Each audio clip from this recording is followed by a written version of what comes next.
Okay, so I need to tell you about this substitute teacher that used to come to my school. Her name was Mrs. Johnson, and she seemed normal enough, a middle-aged woman with short brown hair and a warm smile. But what happened when we found out her real story is just wild. So there's this person I know who knew Mrs. Johnson back in college, Kira, and let me tell you, she's got some serious tea to spill. Apparently, Mrs. Johnson was one of those tough love types, always pushing students to be their best selves, even when they didn't want to listen. But what nobody knew about her was that she used to work as a rock star in an all-female band back in the 90s. Which what? I mean, I've heard of teachers being cool, but Mrs. Johnson was on another level. Apparently, she was the lead singer and guitarist for this band called Electric Storm, and they were pretty big deals. Kira told me that Mrs. Johnson used to travel all over Europe, playing sold-out shows and living the rock star dream.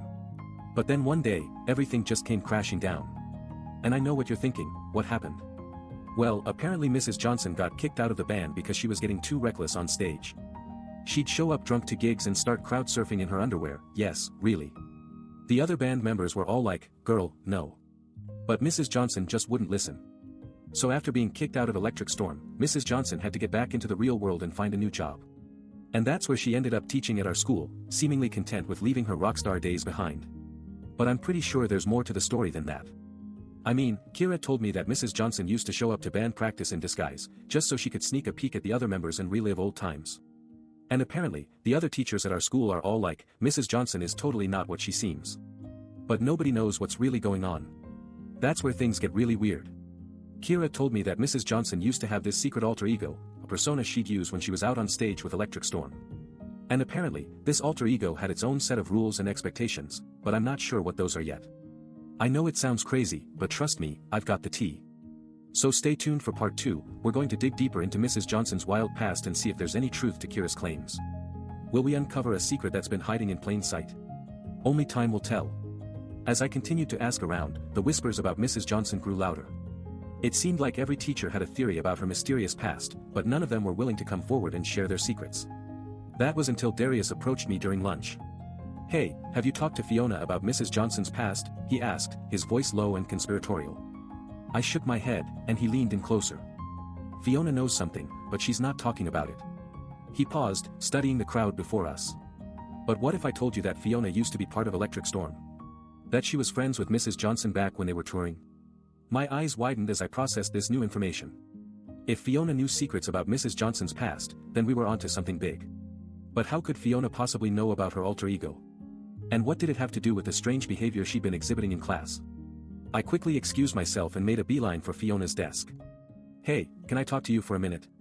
I asked, trying to sound casual. Fiona looked up from her papers, a hint of wariness on her face. "What is it, Kira?" she asked, her voice guarded. "I've been doing some research about Mrs. Johnson," I began, my words spilling out in a rush. "And I found out that you used to be part of Electric Storm."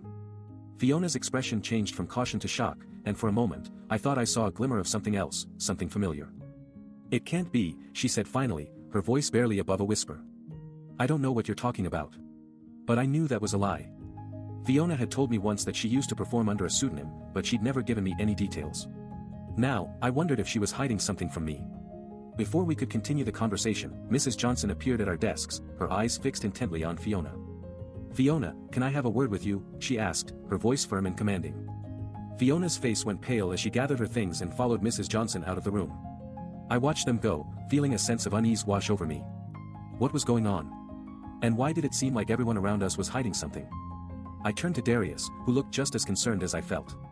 "I think we need to dig deeper," he said, his voice low and urgent. "We can't let Fiona's secrets go untold." But before we could make any plans, Mrs. Johnson walked back into the room, her eyes locked on me once more. And this time, she was smiling, a cold, calculating smile that sent shivers down my spine. "You're getting close to something, Kira," she said, her voice dripping with menace. "But I think you'll find that the truth is far more complicated than you ever imagined." As soon as Mrs. Johnson turned and walked away, Darius grabbed my arm, his grip tight. "What just happened?" he whispered, his eyes scanning the room nervously. "I have no idea," I replied, trying to keep my voice steady. But before we could discuss it further, our principal, Mr. Lee, burst into the room, looking frazzled. "Kira, Darius, I need you both in my office immediately," he said, his usual calm demeanor replaced with a sense of urgency. As we followed him to his office, I couldn't shake the feeling that something was off. Fiona's eyes were fixed on Mrs. Johnson as she left, and I could swear I saw her mouth, "I'm sorry," before following us out of the room. When we arrived at Mr. Lee's office, he slammed the door shut behind us. "Kira, Darius, I need to tell you something," he began, his voice barely above a whisper. "Mrs. Johnson is not who she claims to be. She was hired by our school district last year as part of an experiment." His eyes darted back and forth, as if he was afraid of being overheard. "What kind of experiment?" I asked, my mind racing with possibilities. Mr. Lee hesitated before answering. "We were studying the effects of a new teaching method on student behavior. Mrs. Johnson's class was chosen as part of a pilot program." He paused, his eyes locked on mine. "But there was something off about it," he continued. "Students who participated in her classes reported feeling intense emotions and connections to their peers that they had never experienced before. But at the same time, they began to exhibit strange behaviors, mood swings, aggression, even violence. I felt a chill run down my spine as I thought back to Fiona's behavior earlier. Had she been part of Mrs. Johnson's class? And what did it mean for her?" Just then, my phone buzzed in my pocket. I pulled it out and saw that Darius was waiting for me outside Mr. Lee's office. "Kira, you need to see this," he said, his voice low and urgent. I excused myself from the principal's office and joined Darius outside. He handed me his phone, and I saw a text message from an unknown number: "Meet me in the parking lot at 3 p.m. Come alone." My eyes widened as I looked up at Darius, confusion etched on my face. "Who sent this?" I asked, but before he could answer, his expression turned serious. "I don't know," he said, his voice barely above a whisper. "But the number is from an old school phone book. It's not registered to anyone in our school." I felt a shiver run down my spine as I considered the possibilities. Could this be related to Mrs. Johnson's strange class? And what did Darius know that he wasn't telling me? "Let's go," I said finally, deciding to investigate further. We walked back to the parking lot in silence, our eyes scanning the surrounding area for any signs of surveillance or danger. As we reached the designated spot, a figure emerged from the shadows. It was Fiona, looking more agitated than I'd ever seen her before. Her eyes darted back and forth between Darius and me, and for a moment, I thought she might make a run for it. "What's going on, Fiona?" I asked, trying to keep my tone calm. "What do you want?" Fiona took a deep breath, as if steeling herself for something. "I think Mrs. Johnson knew more about my past than she was letting on," she said, her voice barely above a whisper.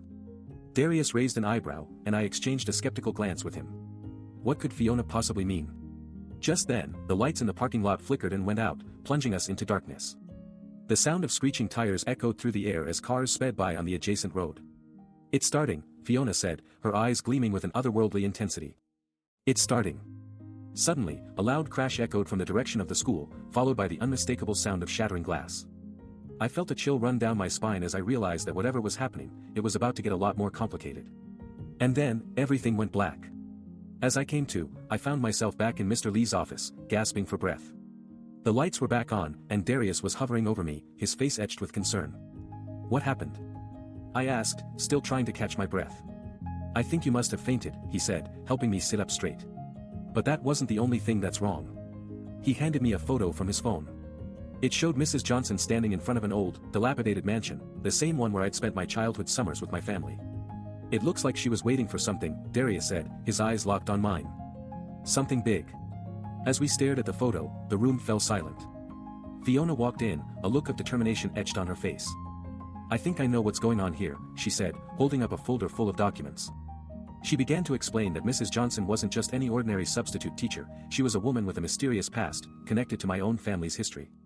The more Fiona talked, the more my mind reeled with connections and coincidences. It turned out that my great-grandmother had been a maid for Mrs. Johnson back in the 1920s, when this very mansion stood as a grand estate. But what I never knew was that my great-grandmother had stumbled upon some dark secrets within those walls, secrets that drove her to flee the country and start a new life. Fiona explained that Mrs. Johnson had spent years searching for her, driven by a desire for closure and revenge. And now, it seemed, she'd finally found me.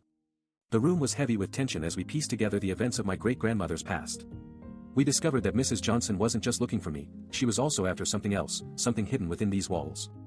With Fiona's help, we uncovered a hidden journal belonging to my great-grandmother, detailing her own experiences in the mansion and the secrets she'd uncovered. As we read through the pages, it became clear that Mrs. Johnson wasn't just looking for revenge, she was on a quest to uncover the truth about her own family's dark past. The realization hit me like a ton of bricks. I wasn't just a random substitute teacher's student, I was the key to unlocking a century-old mystery. As we stood there, frozen in shock, the door burst open and Mrs. Johnson herself walked in, a determined look on her face. "I know what you're thinking," she said, her voice firm but laced with emotion. "But I'm not here for revenge, I'm here to set things right." With those words, everything fell into place. The shattering glass, the fainting spell, it was all part of a plan to draw me out and bring us face to face. I felt like I was trapped in a movie, with no escape from the drama unfolding around me. And yet, as I looked at Mrs. Johnson, I saw something there that gave me hope, a glimmer of redemption, a chance for her to make amends for the past. As we stood there, locked in a silent understanding, the room seemed to shrink away, leaving only us, suspended in time. It was a moment of clarity, of connection, of healing. And as I looked at Fiona and Darius, who'd been by my side through it all, I knew that we'd weathered this storm together. I still can't believe this happened.